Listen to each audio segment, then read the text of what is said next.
What's going on, guys? Your boy Hollywood here. Welcome back to the channel. Today we have a little DIY. So recently my bike started shutting off. It was stalling when I pulled the clutch in.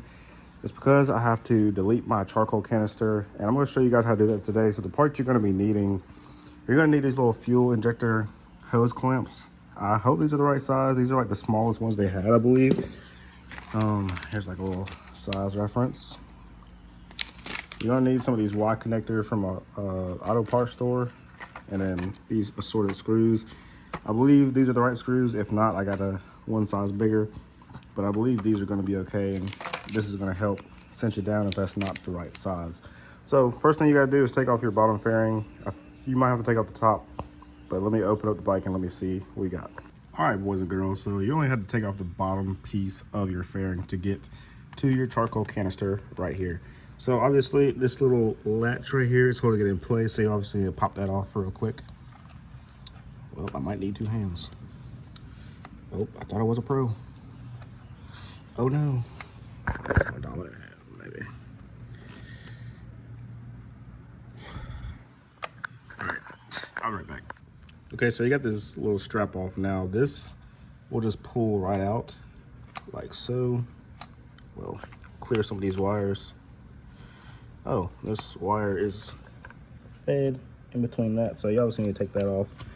And I will say a rule of thumb, remember where your hoses go, because you're going to need that in just a second, because we're going to connect all these different hoses together, and we're going to plug some of these. So we're going to plug this bottom one right here with that bolt that we bought, and then we're going to plug one back there that connects back there. These are going to splice in here. So yeah, remember where your hoses are and go ahead and take those off. So I know I'm going to have questions about how I got these clamps off. If you take a little flathead screwdriver and go in between these grooves, you'll be able to just turn it. You'll be able to pop it right off. It's pretty simple, not hard. And then to put them back on, obviously, you know, take your pair of needle nose pliers and just clamp these two pieces together, and they'll snap back together. All right, so we got the charcoal canister off here, and like I was saying, we're gonna just cap these lines off. So there's a line that comes from the bottom, and all I did was put a screw in it. I know this is not sitting flush. The screw is too long.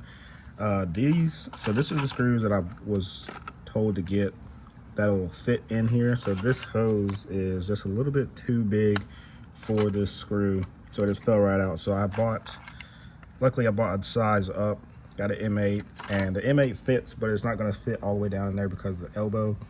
I'm sure you can probably just cut that off and make it a lot more cleaner. I chose not to because I'm lazy. But yeah, I just put a little hose clamp on there and I capped it off like that. And then you remember we have this hose in the back.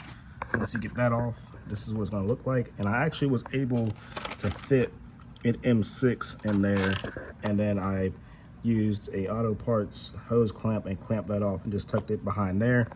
And then this is where we're going to splice these lines together. So in this clamp, you can kind of like just rotate this around to make it just a little bit easier. You're gonna have to find what connector fits this piece the best. Luckily, the first one I pulled out the pack, it fits perfectly. So now you're just gonna want to mark where this is gonna line up at, and then make your cuts, and then obviously insert and put your connectors back on here, so that way you can now have one more stock little connector, and then I have obviously a pack of these little clamps, and then that'll be the end process. So stand by, I'm gonna do this real quick and I'll show you guys what it looks like. Okay, so I got everything hooked up. So as you guys can see, now I decided not to use these little guys because I didn't want to break this little plastic clamp in there by pressing down too hard trying to get it clamped. This way, using these little adjustable ones, I was able just to screw it on there as tight as I needed to and not have to worry about cracking one of these and having to go back and buy another pack. So yeah, this is what it's gonna look like. As you guys can see, I probably cut this one. I didn't just cut this one once. I probably cut it twice up here, twice down here, just to get the perfect fit, even though it's still technically not really perfect, but this will get the job done. And then obviously, you know, you got your screw back there all capped off, and you got your screw down here all capped off. And hopefully this will fix the problem of the bike shutting off, getting choked out, stalling at red lights when you pull the clutch in, and building up pressure within the charcoal canister and the gas tank and everything like that, and allowing it to properly vent down at the bottom.